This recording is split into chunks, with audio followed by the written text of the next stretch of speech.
Aviation was called a useless dream in 1903 by a newspaper. The Wright brothers flew their first aircraft just 69 days after the editorial. Why would anyone stay in a stranger's home? Yet, Airbnb proved people could. Why would someone catch a ride in a stranger's car? Well, Uber and Lyft have dispatched tens of billions of passenger rides answering that question. Founders driving counterintuitive forces power revolutionary products and bet on them, asserts Mike Maples Jr., a very early backer of Twitter, now X, Twitch and Lyft, and was one of the pioneers of seed investing movement in the Valley. Encapsulating his experience of investing in outlier startups over the last 20 years, Maples, in a book called Pattern Breakers, co-written with Peter Ziebelman, argues why startups that do everything right fail and the ones that break the rules often win. In this Young Turks Voices from the Valley special, we sit down with Maples Jr. to decode the theory of pattern breakers in an actionable way for entrepreneurs, founders, and of course, for investors.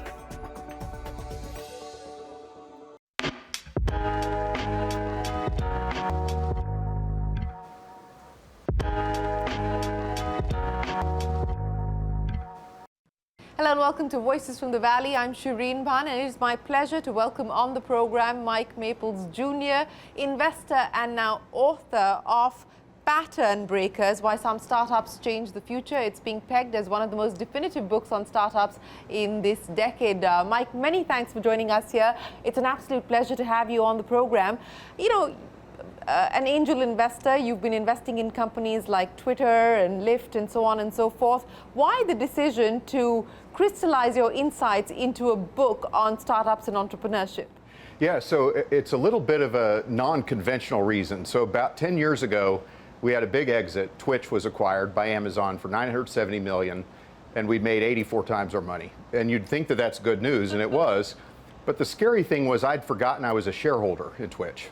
It had started as a company called Justin TV. It had turned into two companies, Socialcam and Twitch. And I thought Socialcam was the company. So when it was bought by Autodesk, I just forgot about Twitch. And so I sat there and I thought, and I noticed that other companies that I worked with that had seemed to do all the right things often didn't succeed. A lot of times they did business model canvases and they had the right culture and they did all the things you're supposed to do. And they would have been a Harvard Business School case study, except for the fact they failed. What I was seeing was that people tend to think that venture capitalists have a crystal ball or that they see the future. And what I was seeing was just everything looked really wild. And I had to confront the question of, was I just lucky? Was I just playing a random game and I was a lucky fool and I should just retire before I get exposed? And so I thought I either needed to figure out what was really going on or just quit while I'm ahead. And so the book was a result of about 3 or 4 years of an unreasonable amount of interest in that topic. You know, and what I find interesting or one of the insights in the book, where you talk about the fact that people often conflate innovation with disruption, and they're very different things, and you believe that the US is probably losing out today because people are more obsessed with disruption as opposed to innovation. You know, build that case out for me. Well, I do think that the term disruption has been dumbed down a little bit. When I think about great founders, most of the world is just doing what it's doing. And great founders deny the premise of the rules. They don't try to be better than what came before. They try to do something just radically different. But they usually do it out of love and creating abundance more than disruption. Usually they're wildly obsessed with something in the future that they're really excited about, and that they can't stop talking about it and thinking about it. It's the last thing they think about when they go to bed at night. It's the first thing they think about when they wake up. They bore everybody in conversation with the fact that that's all they want to think about and talk about. And so, like, I don't think that entrepreneurs necessarily or typically even say, I want to disrupt somebody. Just like Henry Ford didn't say, I want to disrupt horses.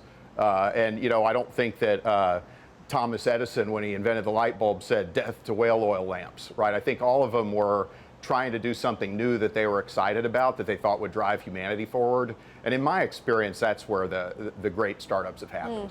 So, you know, with the companies that you've invested in, when did you start to spot the magic, or when did you feel like this was real? Yeah, and it's hard because, you know, 80% of our profits have come from pivots. And so what is it that you're even investing in? Yeah. If when you succeed, it's 80% likely to change, what are you investing in? And I think that it was, what we started to realize was that there's these special people, and I call them pattern breakers in the book, but they're people who don't assume that the rules should be what they are. And they're almost like time travelers. They visit the future before the rest of us, and they see something, they notice something missing in that future, and then they build what's missing, and they come back to the present and convince us, sometimes against our own will or our best judgment, to go travel with them to that different future of their design. And so when I look at these founders across the table, I ask myself, does this person have the stuff? Do they have what it takes to drag the rest of us, sometimes even against our will, into a different future? Who dragged you against your will most convincingly?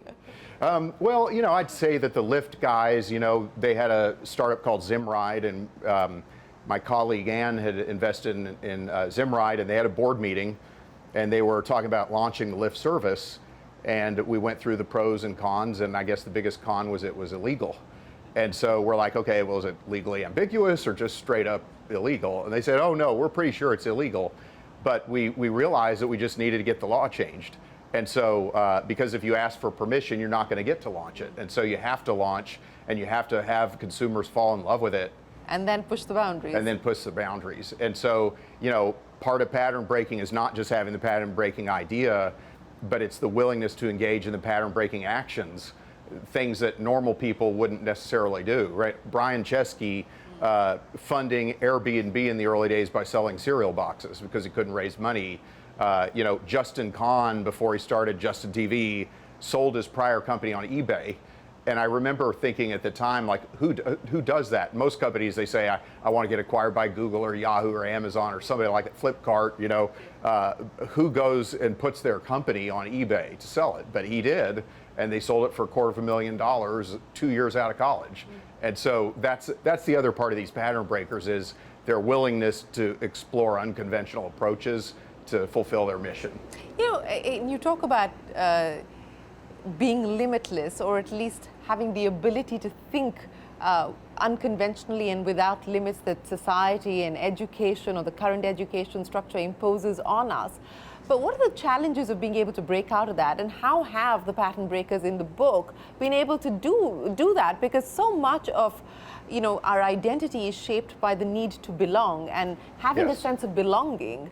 There are very few and very rare misfits and mavericks. So what makes these individuals, these pattern breakers, so special and gives them the audacity to go against the grain? Yeah, I think that there's a few things, but I think a lot of it comes from just independent thinking and radical interest. So for example, most people think that the future will be an extension of the present. They forecast. And their forecast is kind of the present will be some degrees different from what we see today. But some people do what I like to call backcasting. And they say, no, the future is going to be radically different from the present. And I'm going to work backwards from that radically different future. Why is that important? I don't think a startup can be a true breakthrough by extending from the present. When I do a startup idea that says the present is going to be similar to the future, I'm unwittingly buying into a set of rules I don't realize. I'm buying into the rules of the incumbents, and I'm acknowledging the premise of the rules. Whereas the great startups just deny the premise of the rules completely. The great startups say it's axiomatic, it's by definition that the way things are done has to be wrong. Because for me to have a chance, I can't be better. I have to change the subject. Yeah. Right. So I like to say that a great startup forces a choice and not a comparison. Right. If everybody's an apple, you don't say I'm a 10 times better apple. You say I'm the world's first banana. And if you like bananas, I'm the only guy that's got them. If you like apples, don't talk to me. Yeah. No, I get the point that you're making on the importance and the value of being a category creator, but. Do you see an era of category creators at this point in time, or do you see more of the sort of incremental innovation, incremental disruption? Too many are incremental, and so like part of why I wrote the book was I realized that founders will those startups into existence. They sacrifice their health, their time, their emotional energy, sometimes their relationships, And so I always felt like it would be good if we could help founders stress test their ideas. Which ideas are worth my time? Which ideas are worth the sacrifice? Because there's only one real way to fail in a startup. That's to be 2 years in and to realize you shouldn't have done it, but now you're stuck. Now you've got employees, you've got investors, you're now pursuing it out of obligation rather than passion.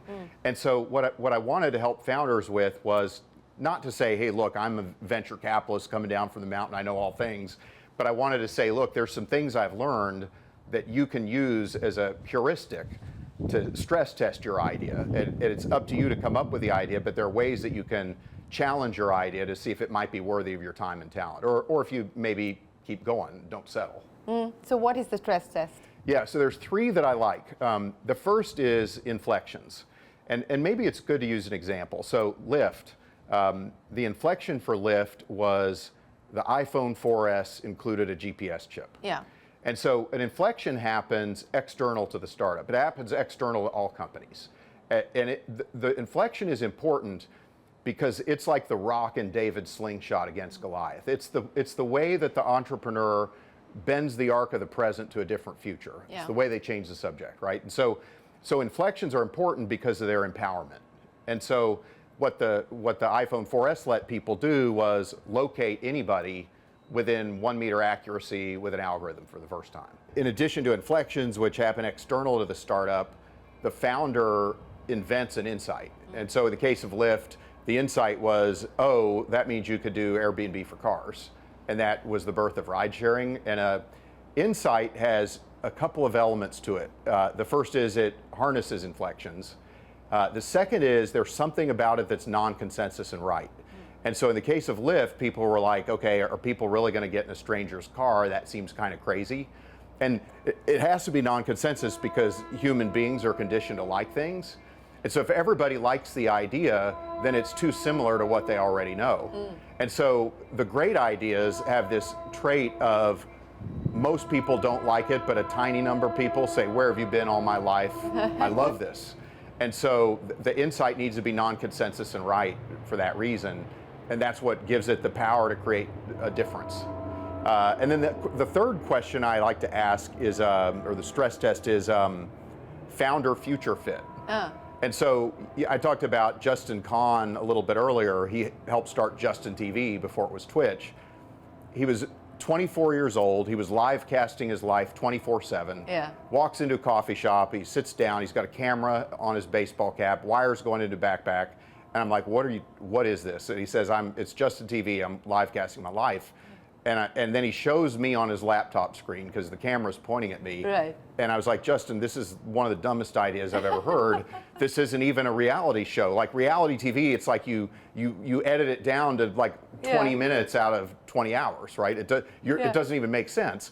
And he's like, why are you dissing on my idea? You're supposed to be, enthusiastic. You're an investor. And I said, because it's a terrible idea, right? It's one of the worst business ideas I've ever heard, and it was. But like he made it work. It had inflections. The content distribution networks were getting better. Broadband was becoming ubiquitous. People wanted to broadcast themselves. And his insight was that any ordinary person would want to be famous. And Justin, before the word influencer existed, wanted to be an influencer. And so he was a fit to the future. He was living in the future. He was building the thing he wished he had that came from the future. His second company, he was a celebrated founder. Everybody knew who he was. It was Atrium, and it was meant to automate legal processes and documentation, and it failed. And part of the problem is Justin just doesn't care about lawyers. He doesn't care about the field of law. So he started Atrium because he wanted the status of being a famous founder more than he cared about the future that he was pursuing. And so that's what I think that founder future fit is a testament of authenticity. Are they living in a valid future? Are they building what's missing in that future? And are they intrinsically motivated to pursue it? Are they pursuing it because it's interesting and they love it, not because they think it's going to be the next hot thing? So when you talk about authentic founders, who impresses you today? Or is there a long list of people that impress you today? There's a long list. One that I really like working with right now is Kasser Younis at Applied Intuition. And so he had grown up in Detroit and went to General Motors Institute, and then he went to Harvard Business School, but also worked at Google, had his own startup, knew a bunch of people on the Waymo team, knew a bunch of people on the Google Maps team. And so talk about somebody perfect to build software for the future of cars. And so now he's got major agreements with a lot of people building autonomous vehicles as well as electric vehicles. And so he just has a team of people who are just insanely good at building the type of software that car companies are going to need in the future, and so they've had great success. But for somebody to start that company, they need to be sitting across the table from the CEO of a major car company and say, I can build this for you, I can help you get to the promised land. And some 24-year-old streaming his life isn't going to have that conversation with the CEO of a car company. It's not going to be credible. No, it won't be credible. But since we are talking about the future, and we're talking about a future which, in everyone's assessment is going to be driven now by generative AI, and it's sort of being made out to be the panacea that will transform the world, or it could cause existential issues for sectors and for humanity itself. How are you looking at this from the startup world's perspective and from an entrepreneurial perspective? Yeah, the main challenge we've seen with AI is, I think all of us know how empowering it is. I mean, all of us remember what it was like the first time we played with ChatGPT or created a picture with DALL-E. So I think that there's no question that the inflections are there and the empowerment. The challenge I've seen is who has the real insights. And so you see a lot of really great ideas, and I'll look at the product and I'll say, absolutely, I'd want to use that. Absolutely, I could see that people are going to want this. But then the harder question is, what is it about this that is not obvious? What is it about this that people are going to disagree with? And the problem is, if everybody agrees that it's a good idea, you don't end up doing as well because a whole bunch of companies simultaneously crowd the sector. Yeah. And so being non-consensus and right is what allows you to be unique and successful. And it turns out you have to have both. And so that's where we've made some investments, but we've been cautious because a lot of the companies have powerful inflections but lack the insight. How much of this sort of consent or the herd behavior that we see in the startup world, in the startup ecosystem, oftentimes is also a result of the ideas that VCs want to chase, because you've got one company that does well and then everybody decides that, okay, that's where the money ought to go, and you invest disproportionate amounts of capital on one kind of idea. How much of that is responsible for the sort of pattern matching behavior that we've seen play out? Absolutely. And it's funny because if you look at the biggest outcomes in a typical year, usually that company was started in a year where their category wasn't popular. And so I remember, we may all remember this, back in around 2015, direct-to-consumer was all the rage. All these direct-to-consumer companies were getting funded. Now you just almost can't get one funded. And time and again, we've seen the biggest exits of that given year were the companies that weren't popular in the year that they were funded. And so, one time I was at this trip in Africa, and I remember watching a baby wildebeest being born on the Serengeti Plain, and it falls out of its mom, and it's in a sack, it's all wet, it's rolling around on the ground trying to get up. It has about 5 minutes to figure out how to walk, or it's the hyenas and Nubian vultures. And what I realized is that startups are in that similar state of vulnerability, and so you almost want people to not care about what you're doing, because startups are hard. It's hard enough if nobody's watching, but if everybody's watching, if everybody's competing, if everybody's predatory circling you right away, you just have almost no chance. You have no wiggle room to make any mistakes. You have no wiggle room to change your mind about features of the product. And so you want to be in a situation where you're right about the future, but most people just aren't really paying that much attention to what you're doing.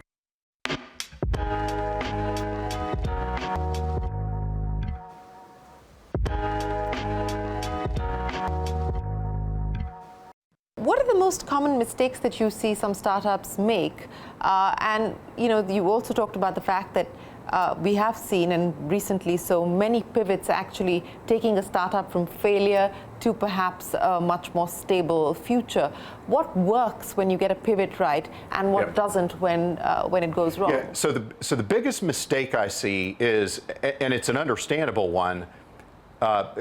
I bet a lot of your viewers will identify with this. Okay, a startup needs to have customers. So the first thing we should do is go find a big market. So let's go find a big unserved market with unserved customers and go build a product that serves them. And that kind of makes sense. It makes a lot of sense. But the problem is it buys into an unknown assumption, or at least an unwritten assumption, which is the rules will persist in that market. That the market as it's defined is the market that it'll be, and what I'm looking for is white space in the market. I'm looking for gaps in the market, but the market is what it's always been. Whereas what I find is that the great startups, the product creates the market. And so what a great startup does is, rather than merely get out of the building and study markets, they get out of the present and they catapult themselves to the future, or they spend time in the future and they build what's missing in the future. And so they discover the future before other people do, and then the future market becomes the market that they dominate. So that's what the successful companies do, is they find an insight that's born in the future, whereas the more conventional outcomes are find unserved needs and unmet pain in the markets of today. And the problem with that is incumbents can co-opt those innovations a lot more easily, and not just incumbents, but also more startups are likely to have the same idea. And so startups you don't even know about are likely to flood the space. And so you want to be in the future before other people are there. And that's where I've seen the biggest outcomes. But this ability to anticipate change and anticipate the future and anticipate transformation, it's not a skill that we're taught. That's right. And it's hard to sort of have that. That's right. What do you think is the ability to have that kind of anticipation ability? What do you believe has resulted in that? In the startups that you worked with? And it's also, right, you could argue it's a different kind of intelligence, right? So most of the time in life, we get rewarded for doing more of something. Like in school, we get rewarded if we answer the question the way the teacher wanted us to, because it's already been solved. And, that's true in lots of things in life, right? We try to find a recipe for something. But the weird thing about breakthroughs is they've never happened before. So there can't be a recipe for a breakthrough, because like if you and I use the same recipe to make a cake, it's because somebody's figured out how to make that cake before, whereas breakthrough hasn't happened yet. And so breakthroughs happen by adopting the right mindset. And breakthroughs happen by saying, I'm going to pursue something that I'm incredibly interested in for its own sake. And by doing that, you open new fractals of knowledge, right? So like, when the Mosaic browser happened and the internet took off, Mark Andreessen was making minimum wage at the University of Illinois in a supercomputer lab. Everybody thought the digital highway was going to be defined by Time Warner or by the US government or by world governments or by cable companies, telcos. And it's this kid who's making minimum wage who defines the future. And he wasn't saying, oh, I'm going to disrupt the digital superhighway. He probably didn't even know there was such a thing. He was just pursuing something he was wildly interested in for its own sake. And he opened new fractals of knowledge. And because he was at the edge of the technology, because he was getting his hands dirty and tinkering with it, he understood things and saw things before the rest of us did, because he was living in the future before the rest of us. How important is it to be in the trenches and get your hands dirty? I mean, is that something that you've Super seen important. as, Yeah, it's so like, and it relates back to expertise as well and living in the present. So if you look at the Wright brothers, experts were saying that it was impossible to make a plane fly, that human flight was just a pipe dream. In fact, the New York Times wrote an article called "Flying Machines Will Not Fly," 69 days before the Wright brothers flew a plane at Kitty Hawk. And when they wrote that article, they said it could take as much as 1 million years, according to experts, for humans to fly. And who were the Wright brothers? Were they astro engineers? Were they experts at a university? Were they part of the Naval Academy? No, they were couple of bike mechanics. And, you know, it was a couple of bicycle mechanics unencumbered with the quote unquote knowledge that it was impossible that figured this thing out. And the laws of physics had to catch up to what the Wright brothers did. You know, there were Bernoulli's laws that talked about how, you know, a wing could lift a plane or something like that. But like the laws had to be revised to accommodate the fact that the Wright brothers could make it fly. And that's happened a lot of times. You know, the steam engine was invented before we completely understood thermodynamics. So quite often it's the outsider who's unburdened by the present, who doesn't have any attachment to being an expert, to being the final answer. They just tinker with things and they just say, hey, you know, you say it can't be done, but I'm going to try. Let's see what happens. You know, since we're talking about people who try and make things happen, who are you betting on today? I mean, who's looking exciting to you from the perspective of being able to be a category creator, create the future before it is, you know, before we know what it looks like? Yeah, there's several people.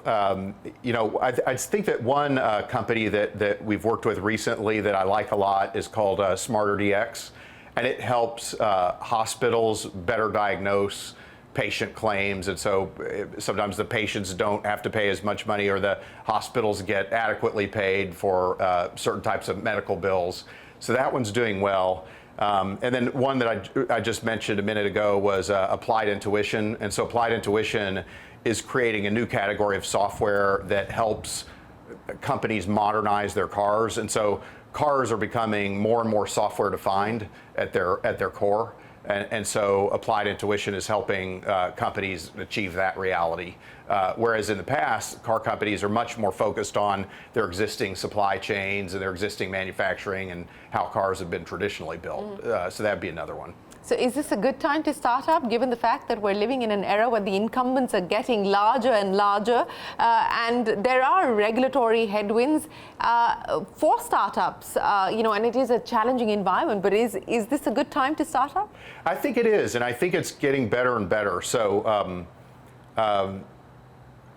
this may date me a little bit, but when I was in high school, if you had asked me who is the most famous business person in the world, people probably would have said Jack Welch. That's probably who I would have said. I'm embarrassed to say I don't know who the CEO of GE is right now. I don't know who the CEO of Coca-Cola is right now. But my kids, they know who Elon Musk is, or Jeff Bezos. And what I'm finding is almost without knowing it, hidden in plain sight, the pattern breakers are now defining business and culture. You know, in the 20th century, it was the organization man. It was, you know, the reasonable executive that won. And it was the managerial class that ran these institutions. But now what I'm finding is the people who are defining business and our culture are the pattern breakers. And, you know, in order to succeed in the economy ahead, we have to know what they're doing. We have to understand how these people are wired. Because that's what it's going to take to see around corners and to succeed and thrive. You know, this is going to be a century for the disagreeables, for the people who say, hey. The unreasonable man. That's right. You know, like George Bernard Shaw used to say, the reasonable man, you know, adapts to the world, and the unreasonable man, right, makes the world adapt to them. Therefore, all progress depends on the unreasonable man. We've just come from a century where that wasn't true. We've come from a century where we celebrated the quote-unquote reasonable man. And that's fine, but like that works better in an inherited institution where the job of the institution is to keep doing what it's been doing and to compound its advantages. But if you want something new, you need the pattern breaker. And increasingly, I think we're seeing a lot of our institutions need to be reinvigorated. They need to be, you know, we need to upset the apple cart a little bit and sort of, you know, shock them a little bit into being more effective and sort of not slowing down, stagnating.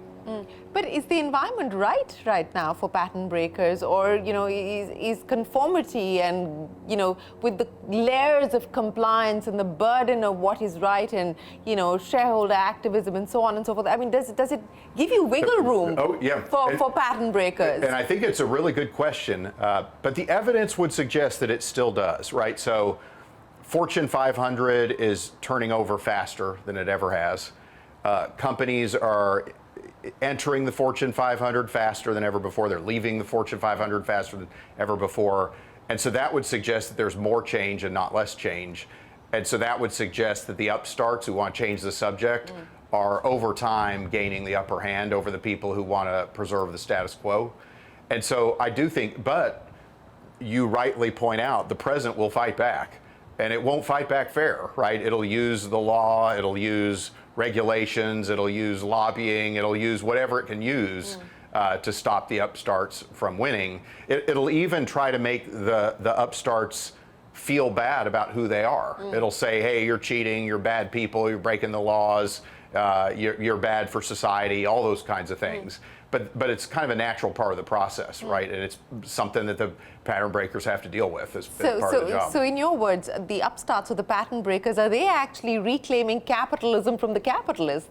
The capitalism that really, gave us what we have today? Yeah, I love that thought. So I like to say that startup capitalism is a different kind of capitalism. That may be one of the most important takeaways that I started to see, was that if you run a big company, you think about value creation the way somebody like Warren Buffett does. I have some advantages. I want to compound those advantages. I want to create moats. I want to protect my core franchise. But a startup doesn't have a franchise. And so you start to realize that startup capitalism creates value in a totally different way. Rather than persistently compounding, a startup creates value by doing something totally new that's never happened before. And so the startup capitalist wins by changing the subject, not by compounding what's already happening. And so their weapons have to be different. They use different tools to create value than a big company uses. And so their job description is just completely different from what a normal business person has to do. But at the end of the day, it does boil down to creating wealth and value. And many startups have not been able to deliver on that front. I mean, they're largely VC funded with a lot of money coming their way, but haven't actually delivered on profitability. So how do you sort of respond to that? Yeah, and I mean, most startups will fail, and most startups should fail. Greatness is rare.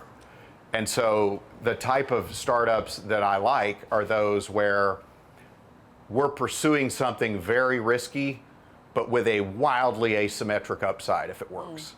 And I care less about the probability of failure, and I care more about the expected value of the risk, right? And so I'm willing to take a massive risk on an even more massive upside, because in the case that you're right, it's not just that you make money and do well as an investor, but you get to watch that founder change the future. And that's just really fun to see. It's hard to describe it. When I'm in an airport and I come out and I see the sign for the ride sharing companies, or when I see Twitter handles on TV,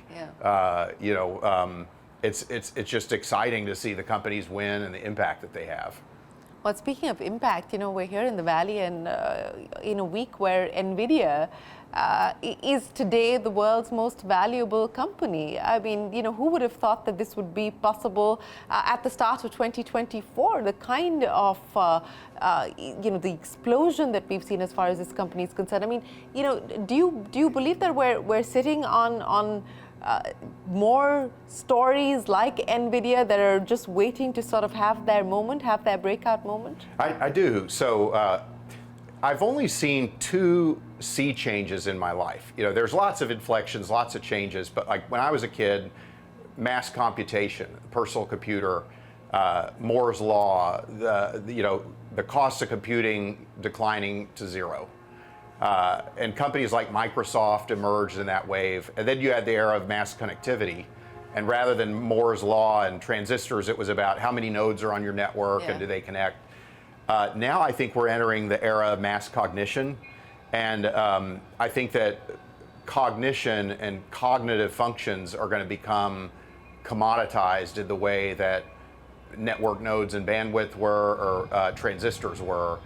And I just think that that's going to create the conditions for some massive companies. And we don't even know what they're going to be yet. It's like, it would have been like trying to figure out who the best companies on the internet would be in 1995. I mean, there were some signs of who they would be, But you know, there was a time when Intel was the most valuable chip company, more than all the other chip companies in the world combined, right? That's a long time ago. Yeah, yeah.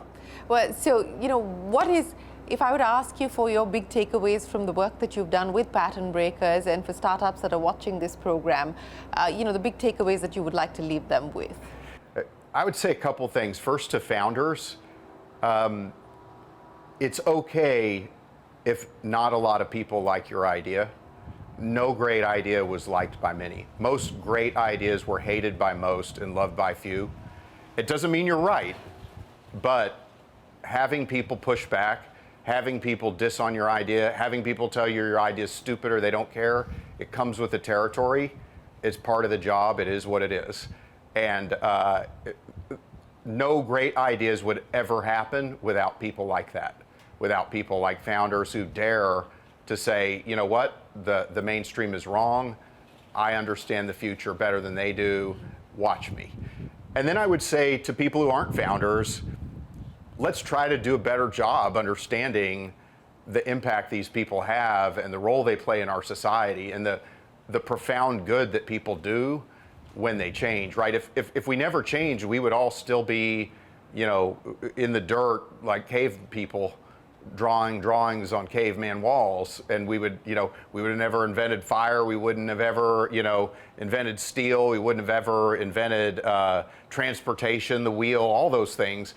Somebody had to decide to do those things, and every time along the way, people were ridiculed for being different, right? Copernicus was put under house arrest for believing that the sun was at the center, not the earth. And that happens time and again, is that what was once a heresy is now conventional wisdom, but the heretic had to be willing to take a stand for a different future. And so I think we should do the best we can to support people who dare to break free from the flock, who dare to be different. And if you're one of those people, I'm rooting for you, right? It's like... and putting money into those companies as well? And I think those people need a different kind of help, right? I don't think of myself as a buy low, sell high type of person. I think of myself as a co-conspirator. And, you know, a great pattern-breaking startup is an optimistic conspiracy to change the future. And what the founders need is other co-conspirators. They need other people who believe in the right kind of crazy with them and who are determined as a group, right, to co-create the future with those people. So before I let you go, what type of crazy are you willing to bet on today? I'm willing to bet on anybody who has a radically empowering idea that harnesses inflections and that has something about it that most people will disagree with. But the founder can explain why they're right and the rest of the world's wrong. I love those. Yeah. Well, Mike, we wish you the very best of luck. Thank you so much for joining us here on Voices from the Valley. Good luck with the book, and we look forward to hearing more from you and seeing you in India as well. All right. Hey, I'll take you up on that. Thank you so much. With that, it is time for us to wrap up this conversation. We will continue here from Voices on the Valley. For now, from all of us here on the team, goodbye and many thanks for watching.